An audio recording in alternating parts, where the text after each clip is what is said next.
Welcome to the Insomnia Project.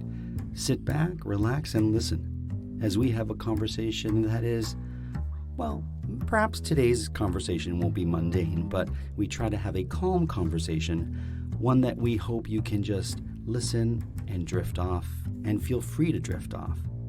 Thank you for joining us. We hope you will listen and sleep. We used to say this often. We used to say this is the only podcast we hope you never get to the end of. And I don't know why we stopped saying that, but I really do hope this podcast leads you to some delicious Z's. I'm your host, Marco Timpano, and joining me in the studio, I have the privilege of welcoming Sienna Tristen. Welcome. Hi there. Thanks for having me. Sienna, this is very exciting. We were having conversations. You have a book that has just come out. You wrote a book called The Insomniac's Assistant. I did. And so when I knew you were coming as a guest, I was, just so excited about it. Excited in a way only an insomniac can be. Mm-hmm. And I will say, in preparation of this interview, I did not sleep last night. I had a really strong bout of insomnia, and I know a lot of our listeners too have that. So just know that you're not alone. So Tristen, welcome to the Insomnia Project. Thank you so much for having me. It's a pleasure to be here. Now, I want to start by saying you are a linguist, a book designer, an illustrator, amongst many other multi-talented things that you do. But we share a love for linguistics because I studied linguistics and you are a linguist. And that was really awesome to talk about. There's not many people that I know or that I meet who we happen to share that particular academic affinity. You know, most of the time all of my friends are English majors, sometimes they're French majors or psychology, but I know very few people who've also spent 4 or 5 years of their lives devoted to the tool of language. And how has this sort of studies in linguistics influenced your writing? So much, honestly. You know, I feel that a greater intimacy with, again, the tool that is language really helps you to look at it from a more logical standpoint in terms of things like rhythm and cadence and all of those sort of overarching parts of language that are not necessarily your grammar or your vocabulary, although that comes in as well. It very much helps, especially with poetry, to just to give you that extra intimacy, that extra understanding of why human beings react to certain strings of words the way that they do and how to manipulate that in a way that is useful to the writer and to the audience. Amazing. And this isn't your first novel. You have a novel entitled The Heretic's Guide to Homecoming, which has been described as a mental health narrative disguised as a fantasy adventure. Can we talk about that before we get into The Insomniac's Assistant? For sure. So in addition to knowing a lot of people who have trouble sleeping, I also know a lot of people, and I am a person who has a lot of trouble sometimes interacting with people. You know, we all have a lot of anxiety. I find in this day and age, whether it's something more chronic or just a generalized unease or lack of self-confidence. And I took 5 years to write The Heretic's Guide to Homecoming, and I started writing it when I was about 19 years old. Wow. Yeah, I was in university, and so I had a lot of questions about how to be, you know, how to be a person, how to be independent, how to be self-confident. And writing the book was sort of my answer to myself. You know, I didn't have easy answers. I figured the most lasting and worthwhile thing to do about trying to answer those questions would be to put any thoughts I had into a narrative, because then I could return to it, as I'm doing recently, when I inevitably forget the answers to these questions. Oh, my goodness, no. This book sounds fascinating, and I'm sure a lot of our listeners would be like, I want to get my hands on that, The Heretic's Guide to Homecoming. Where could one fetch this book? It's in a couple of places. If you are lucky enough to be located in Toronto. There are a couple of independent bookstores that stock them on the shelves, notably Glad Day Bookstore, which is the oldest LGBTQ bookstore in the world. Amazing. And Baka Phoenix, which is the, I believe, the oldest sci-fi fantasy bookstore in Canada. Okay. That's just on, is it DuPont?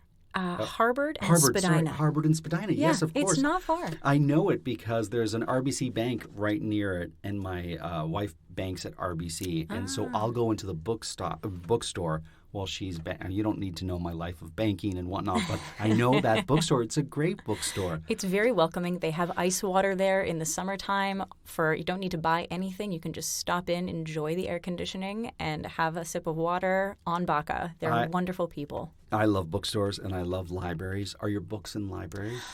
I don't know. This is one of those things as an author, regardless of being traditionally published or indie published, a lot of the time your books show up in places that you don't know because you didn't. Of course. You know, especially with libraries. They're here to serve the public. I love libraries.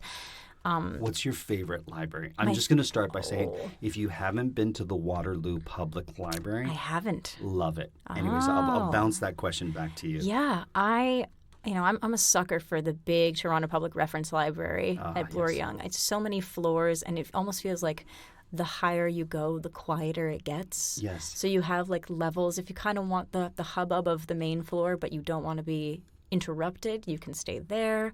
But if you really want just like a quiet sanctuary to just like think deep thoughts, you can just go right up to the top. It's so great. Yeah. There's a beautiful library in New York that reminds me of the Toronto Reference Library. I think it's the New York Public Library, the big one. I can't remember. And one in Chicago, too, that I love. I want to talk to you after we record about if your books are in libraries, how you can make sure that you also receive some monies. That would be great. Because that's very important for an author who has books out there. And I'm sure you can go to those bookstores or go online at those bookstores and see if you can get a copy. As well, I know we're bouncing around a lot here. You have this awesome website called welcometoshail.com. Tell me about that before we get into this book that I'm holding in my hand, this precious book called The Insomniac's Assistant. So the Shale Project is... the elevator pitch for the Shale Project is a multimedia storytelling initiative roughly in the shape of a planet. So me and my co-founder, Avi Silver, the two of us have essentially built this big, robust, lustrous fantasy world. And now we are populating it with as many stories and as many different mediums as we can. So we've each published a novel now. Heretic's Guide was my debut. Avi Silver has just published their book, Two Dark Moons. But we also do music. We're working on a soundtrack. We do illustrations. We do interactive media. Basically as many different ways to immerse people in this world as we can. And so the website is a big part of that. If you were to go on to welcometoshail.com, it's kind of if you've seen the Lonely Planet travel guides. Yes, of course. It's kind of like... It was inspired by that. So you get to sort of click through all the different continents and cities and ancient worlds. Places. Yeah, exactly. So it's sort of our almost our Wikipedia, our styled Wikipedia of everything that's on this planet for people to peruse and to enjoy and to hopefully get a little more context about the things that they're reading. Because you can't fit all of your world building into your novel. Sometimes it just doesn't fit. Definitely check out welcometoshail.com. Now, The Insomniac's Assistant was brought to me because of the Word on the Street festival that's happening in Toronto. Indeed. Can you tell me a little bit about the Word on the Street? So the Word on the Street is a huge book and magazine literary festival that happens at the end of September every year. This year, it's 2019. The Word on the Street is celebrating their 30th anniversary. So big year this year, lots of fun expanded programming. We have all kinds of really marvelous Canadian authors coming, including, some really big names, household names, but also some rising stars, because Word on the Street really strives to keep ahead of the curve when it comes to the publishing landscape and the Canadian literary landscape. So they're very invested in uplifting new voices and diverse voices instead of just giving the same platform to the same people over and over. They love to bring everyone into the crush. So great. And that's what makes Canadian literature and Canadian writers, authors, books so unique and so great. Just the cross culture of variety of people, north to south, east to west, in the Maritimes, on the islands, everywhere. There's so many wonderful voices. Yeah, and I think that the conversations that get sparked at events like this are also really valuable and worth having, especially in these often troubled times. It's really wonderful to see such a broad range of people and experiences all coming together for 1 or 2 days, just to talk about art and storytelling and how it informs our citizenship and our personhood. So it's bound to be a really fun time. Well, speaking of rising stars, you are going to be there at the end of September at the Word on the Street Festival. Is it called Festival or just Word on the Street Toronto? It's the Word on the Street Toronto. Okay. I don't know why I add festival to it. It is a festival. I know, but I'm going to add that to everything I say today. I'm just going to say festival. Can I have a grande latte festival? And see what the barista at the Starbucks says to me. So now I'm going to dedicate the rest of this episode to your book, The Insomniac's Assistant. And I'm really excited about it. I'm just going to describe the book for a moment. It's perfectly square. It is beautifully illustrated. It looks like block illustration. I don't know if that's the correct term. Is that what the illustrations are? Yeah, they're lino-cut illustrations. Oh my God. So this is all the thing about Penrose, the people who published The Insomniac's Assistant, is that their mandate is to treat emerging voices as if they are already international bestsellers and to give their art the treatment that engenders. And so all of the illustrations in there were hand-carved. They were printed on a Vandercook press. The books were all hand-bound as well. I actually got to... Oh, they're hand-bound. I got to stitch a couple of those. Look, yeah. I can see the stitching in it. Okay, so I need to just say, from a tactile perspective, first of all, looking at the colors, they're perfect colors when you think dream state or relaxing states. They're deep, they're rich, they're subtle.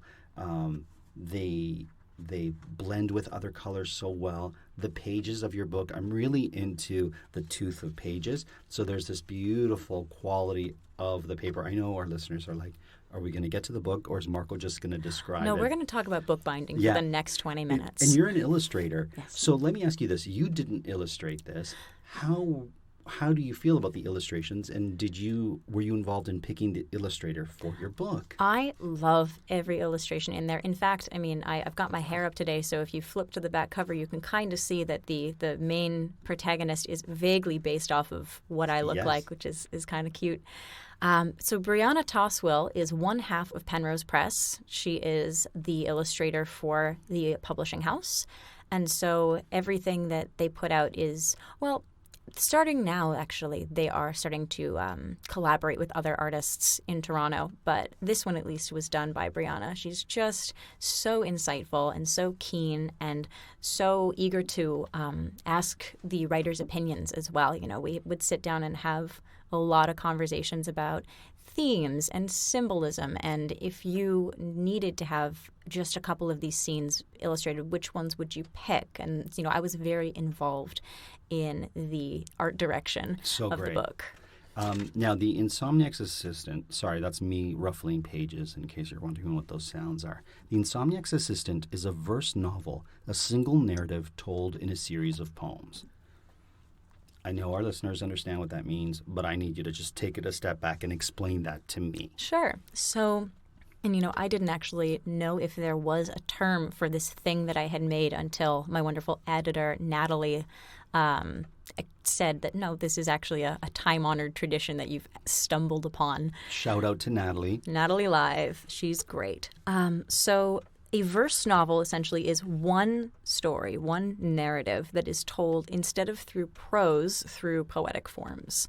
So there's about 19 or 20 poems in here, but you have to read them front to back in order to get the full, complete story. So you can't skip around like a traditional novel. You want to read it from start to finish. Exactly. Unlike some poetic books or books of poetry where you can sort of go to a poem that sort of speaks to you, you're going to get the the full intent of the author if you read it from start to finish. Is that fair to say? That's correct. Okay. You could almost think of it as one very long poem that has just been broken up into easily digestible chunks.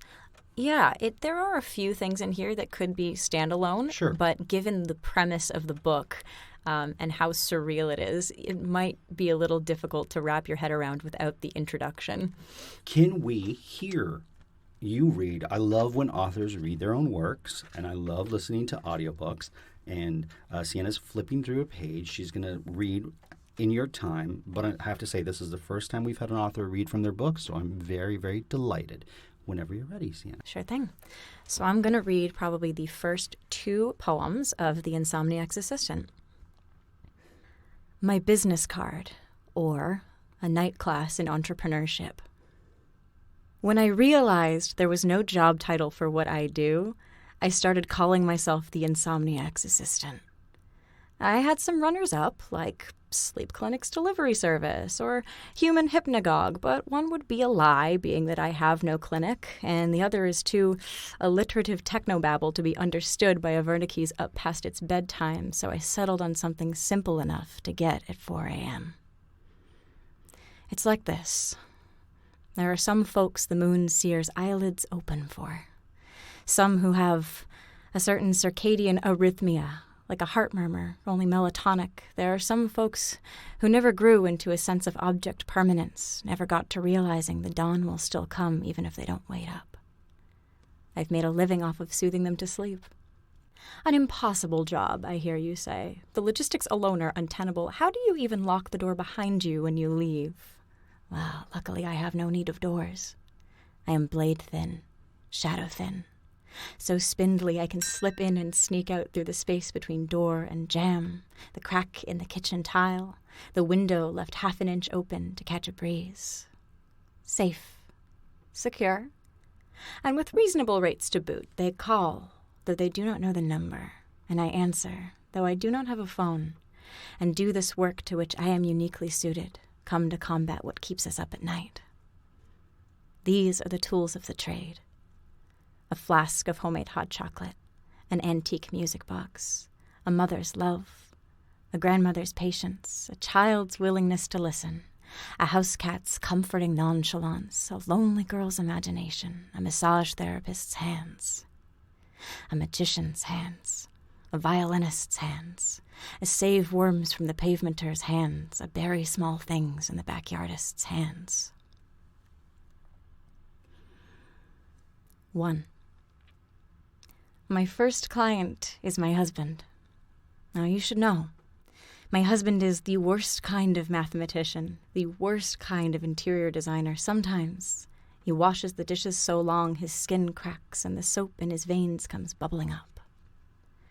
I see the look on his face this evening and nod to myself, flexing my wafer-thin, wire-strong muscles for this'll be one of the evenings we rearrange all of the furniture.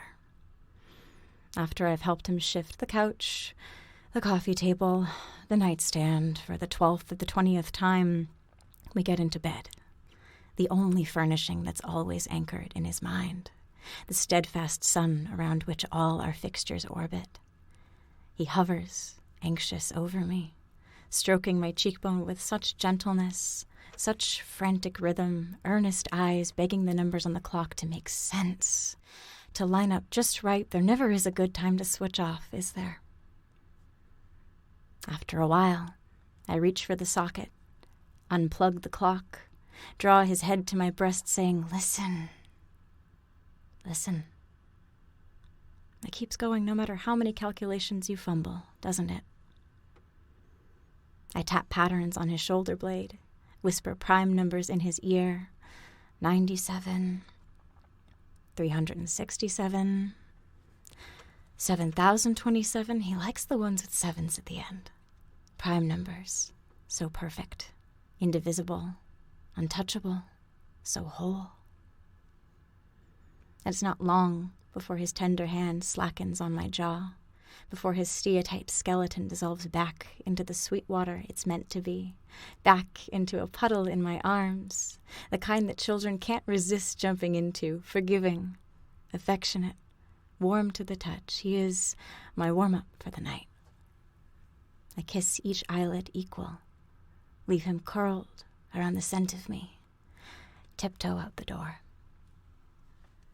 Well, thank you. What a wonderful read, Sienna. Thank you so much. It is inspiring. It is wonderful. It is delightful. And that is an excerpt from the Insomniac's Assistant. You can see Sienna at the end of September at the Word on the Street in Toronto. That's right. Where will you be? Where can they see you? So I actually am going to be on a panel, a world-building panel on the new Across the Universe stage, which is a new bit of programming that's being put together for the festival, all about sci-fi and fantasy writers and comic book artists. So I'm going to be there. And then also you'll be able to find the Shale Project in the exhibitor book fair happening at the Harbourfront Centre.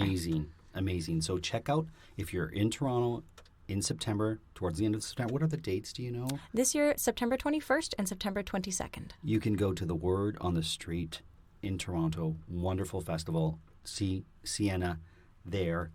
Go look at the Welcome to the Shale. Go to the website and check out is it an exhibit? Is it an area where they can see the works from Welcome to Shale? Yeah, so we'll have a booth that will have the books set up. We'll probably have a tablet of some sort so people can look through the website. Yeah. That's what I meant to say, a booth. And that clang you heard while Sienna was reading was my pen hitting my glass, and I felt so bad. I'm sure it was a very bright sound. It's very sure, nice. I'm sure Nitty, she hates it when I do that. I'm always dropping pens. I'm always making noise, so I apologize for that in case anyone was listening. Was there a clang that I just heard? Yes, and it was Marco being a bad host and clanging his glass. I want to ask you, the author, how should one read this book, or where should one read this book? I love when people write me emails or send me messages saying, hey, I got this book and I tried to read it in the daytime and it just felt wrong. Okay. And I also love when people write in saying, hey, I got this book and I tried to read it on my own and I quickly discovered that it's best being read out loud, especially to someone you love. Oh. There's a great review, like an essay-length review of Insomniac's Assistant up on Not Banging, which is a great blog run by two fantastic humans. And they sat down and I think they spent about 3 nights with this thing, just reading it to each other. And most wonderful of things, usually by the end of one reading, the person being read to had in fact fallen asleep. Oh, that's so great. So read this book to someone you love and help them find their blissful sleep. What was the inspiration for this book? I have a lot of Insomniac friends. It's funny because I, much like the protagonist in the book, I actually have very little trouble falling asleep. Okay. I've never had much of an issue with it no matter what's going on. Lucky you. It is. I quickly realized that it was not the human condition, at least not these days. I have a lot of friends. I was a roommate for a couple of years with somebody who had just chronic insomnia. Right. You know, she'd get maybe 3 or 4 hours a night if she were lucky. Right. And one day, just a couple of things happened in quick succession of me sitting with people who were distraught because they hadn't had enough sleep and talking them down and getting them hot chocolate and rubbing their backs until they were able to nod off. And I went, imagine if you could make money off of this. Okay. that was the seed for it. And I wrote it in about 2 weeks because once I had that initial concept, it just came right out of me and all of these characters. The book alternates poems that explain tidbits about the job, you know, just, again, the logistics of being an Insomniac assistant. And then you get these little anecdotes about clients that she's seeing over the course of one night. The book takes place over one night, which is why I'm going to talk about the actual physicality of the book for a second. The inside cover at the beginning is a cityscape at dusk, and then actually when you get to the other side, the color progression that you mentioned, it's the same city but at dawn. Oh, that's great. Isn't that nice? I didn't... That's so if you kind of bend the book like this, you can see the way the colors grade from this blue to this nice pretty pink.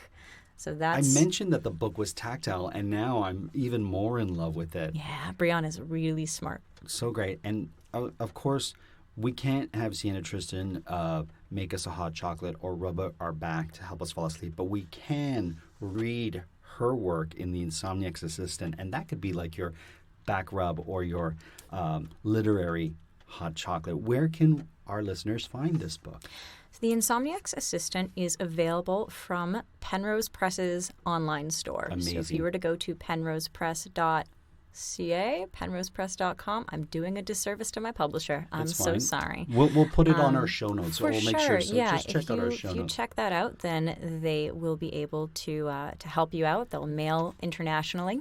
It's penrosepress.ca, and so you can go there to get a copy of this book. Send them an email and let them know that you heard about the book from our podcast as well, so that Penrose knows that people are listening to the Insomnia Project. That's penrosepress.ca. Sorry, I feel like I interrupted you, but I noticed that. That's why the colophon's there, so that you can check for these things. Fantastic. Now, before we say adieu, I just want to say what a pleasure it was to have you on the podcast. As a writer, if we have listeners who want to put pen to paper or ink to paper or fingers to keyboards and write, what would be some tips or suggestions that you would use to encourage them? First of all, if you want to write, you should do it. It doesn't have to be for other people's entertainment. It doesn't have to be for money. It can just be something that brings you joy or brings you comfort or solace or understanding. So I think if you have the grain in you to write for any purpose, you should do it. As far as how and what to actually write, the advice I always give people is to figure out what you are passionate about. Like, what do you want to say in this life? You know, not just what do you care a lot about. It could also be what makes you angry. You know, what problem do you want to solve with what you have to say? Sure. And that usually gets you on the right path to telling a story that's important to you. Well, thank you, Sienna Tristen. Thank you for being on our podcast today. You're always welcome to come back when you write additional books, or if you just want to talk about the books that you have or any projects. We're happy to have you on the Insomnia Project. Check out Sienna Tristen at the Word on the Street Festival at the end of September here in Toronto. I know it doesn't have the word festival in it. It's the Word on the Street Toronto. And thank you again. Thank you so much for having me down here. It's been really lovely. Awesome. So, as always, the Insomnia Project is produced by Drumcast Productions. We recorded this episode in Toronto, Canada. And if you listen to our podcast and want to listen on Radio Public, it costs you nothing, but we see some money from every listen on that platform. So if you don't care where you listen to your podcasts, whether it's ours or other podcasts, listen to them on Radio Public. Until the next time, we hope you listen and sleep.